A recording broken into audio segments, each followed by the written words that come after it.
Bodeli circuit house ખાતે આપના ધારાસભ્ય ચૈતર વસાવાની ટૂંકી મુલાકાત। નમસ્કાર, સહજ ન્યૂઝ સાથે હું છું ગોપાલ ભેસાણિયા।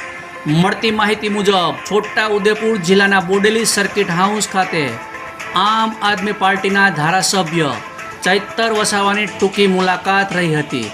તેઓ પંચમહાલ જિલ્લાના ધોધબંબા ખાતે બિન રાજકીય કાર્યક્રમમાં હાજરી આપી પરત ફરી પરતી વેળાએ બોડેલી રોકાયા હતા। આ પ્રસંગે છોટા ઉદેપુર જિલ્લાના આમ આદમી પાર્ટીના કાર્યકર્તાઓ, જિલ્લા પ્રમુખ, ઉપપ્રમુખ, તાલુકા પ્રમુખો તથા યુવા કાર્યકર્તાઓ ઉપસ્થિત રહ્યા હતા।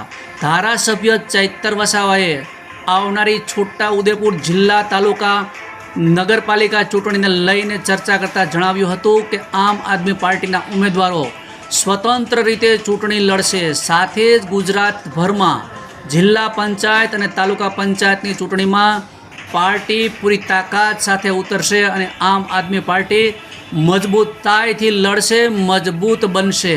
રિપોર્ટર શિલ્પા શાહ, સહજ ન્યૂઝ, બોડેલી। हाँ सर, स्टार्ट।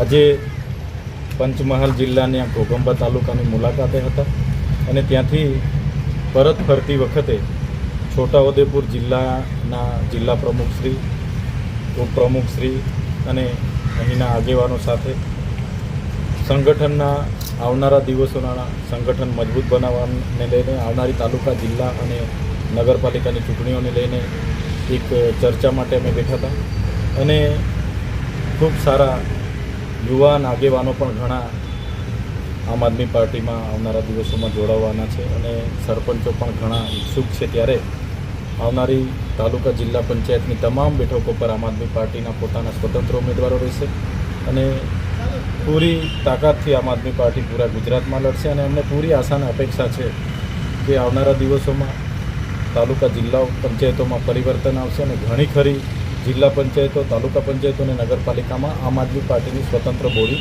બનશે એવી અમને પૂરેપૂરી અપેક્ષાઓ પણ છે। સાહેબ, આજે રાજેશભાઈ લગામીવાળા જે છે કારોબારી અધ્યક્ષ, એ આપની મુલાકાતે આવ્યા હતા, તો એવો આપ પાર્ટીમાં જોડાશે?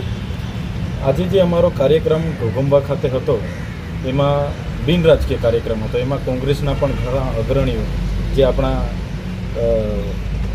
પૂર્વ મંત્રી, કેબિનેટ મંત્રી, જે કાયદા મંત્રી હતા જાંબુ ઘોડાના, એ પણ અમારી સાથે હતા। ઘણા કોંગ્રેસના આગેવાનો, ઘણા ભાજપના આગેવાનો, જે લોકો સમાજની સાથે અન્યાય થતો હોય કે કોઈ પણ વર્ગ સાથે અન્યાય થતો હોય અને પોતાનો અવાજ ઉઠાવવા માગતા હોય છે, એવા ઘણા લોકો અમારી સાથે આજે હતા।